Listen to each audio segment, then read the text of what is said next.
The gospel is in the chapter of Matthew 24, starting 36 to 44. It is, you'll find it in your Bible on page 27 to 28.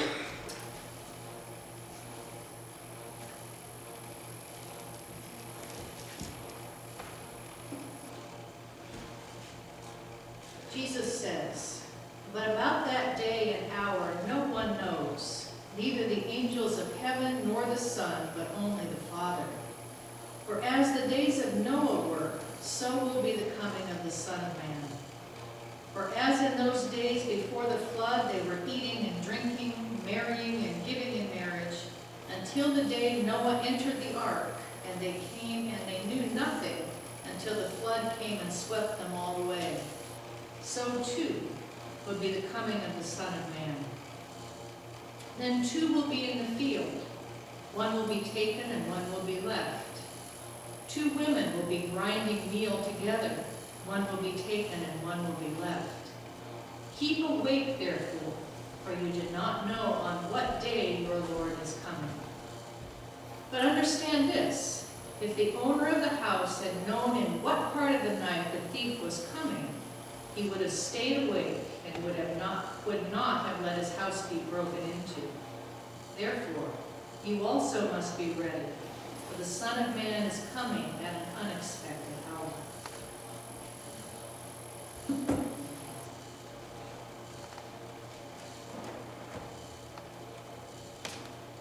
Stay awake. That's the theme for today. And I have to admit, I have a mind that's always making connections. So I immediately think of the song from Mary Poppins, written by Robert B. and Richard M. Sherman. I don't know how many of you know this. If you're a boomer or older, you probably do. Everybody knows Mary Poppins. The song goes, "Stay awake, don't rest your head, don't lie down upon your bed. While the moon drifts in the skies, stay awake, don't close your eyes. Though the world is fast asleep, though your pillow's soft and deep, you're not sleepy as you seem. Stay awake, don't nod and dream. Stay awake, don't nod and dream." About the time I fell in love with the movie Mary Poppins and begged my parents for the album, when I was 9 years old, I became scared by an event and had a summer of extreme anxiety. I became convinced, as in our gospel text, that if I closed my eyes and tried to sleep, someone would break into the house. I can still see my open bedroom door reflecting the light from the bathroom down the hall. I lay in bed night after night, absolutely focused on that light and the lack of motion, the lack of shadows that said to me that for this moment, everything was all right. Problem was, I couldn't trust that if I closed my eyes, everything would stay all right. I felt like Atlas shouldering the weight of the world, not understanding my anxiety, and wanting to trust that God would take care of me, but not quite able to get there. My watching somehow kept the bad things from happening. I was much more successful at staying awake than Jane and Michael Banks, who stubbornly fought only Mary Poppins' order that they go to sleep. Hypervigilance. On the first Sunday of Advent, we focus on Jesus' second coming. Then, like an inwardly curving labyrinth, on the next 2 Sundays, we focus on the start of Jesus' early ministry, then on his incarnation, his becoming one of us. He gets closer and more immediate with each week of Advent.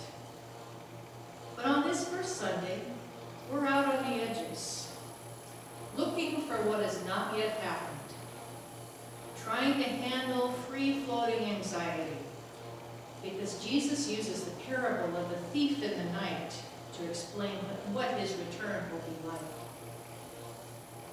Now we know that there are whole denominations that specialize in just this watching and waiting, although they handle the uncertainty by trying to make it more certain. Who will stay? Who will go? Is there such a thing as the rapture? To me, these questions are less important than others. As Scott Hosey says about this passage at the Center for Excellence in Preaching, if you tell me that burglars are coming next Wednesday around 1:30 a.m. to smash through my kitchen window, I am going to be there and be ready. This is useful information. But if you tell me that my house is going to be robbed, certainly robbed at some point in the dead of night, sometime in the next 15 years, I'm going to start to wish that you had never told me, because I wonder if I would ever sleep again. This is not terribly useful information. Let's assume that Jesus is trying to be useful, however, and is not trying to trip us up. How then are we to understand his words and his analogy? Maybe what he's saying is that if you did know when, you'd for sure do something. In the case of the return of the Son of Man, we do not know when, but we do know that it will happen, no matter how long it takes.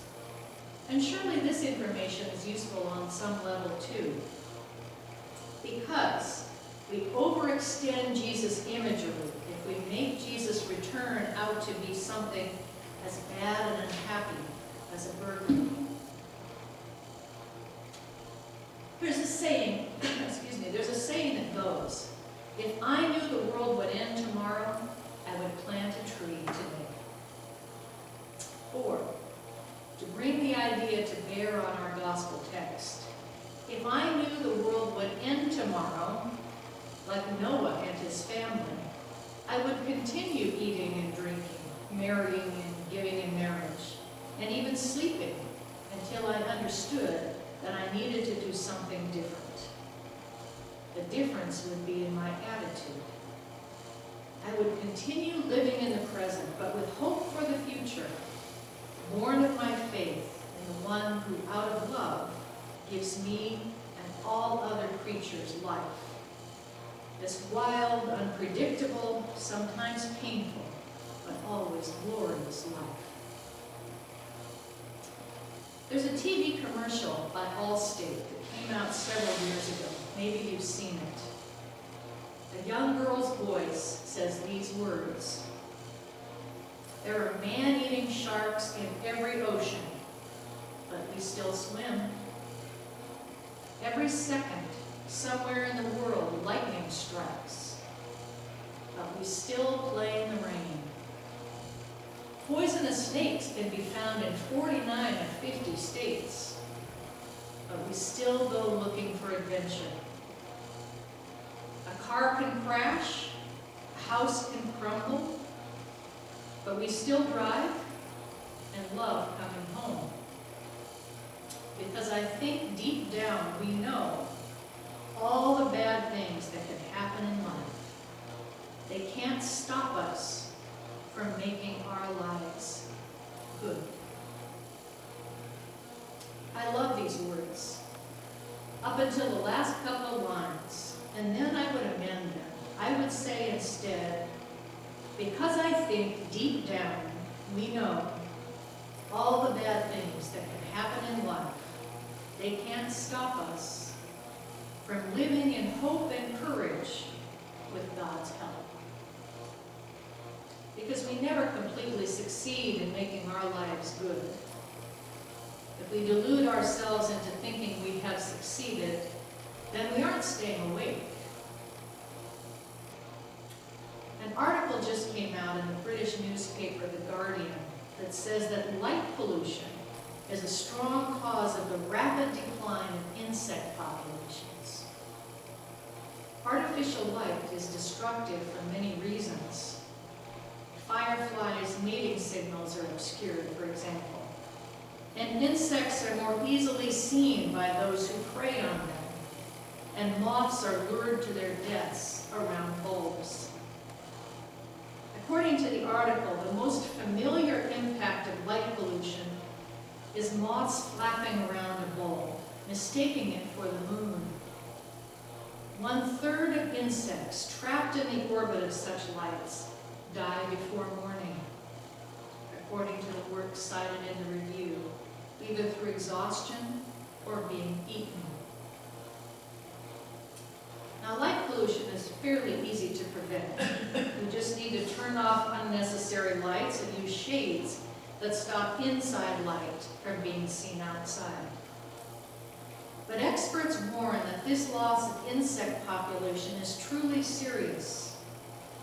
The scientists sharing this information conclude, we theorize that artificial light at night is another important but often overlooked bringer of the insect apocalypse. The insect apocalypse is not too different from the apocalypse we're hearing about today, because it involves distinguishing the real light from the artificial light that does not give life, but takes it away. Jesus is our true light. And we live in the already and not yet, that is the time between the true light that once existed in this world and the return of that light sometime in the future.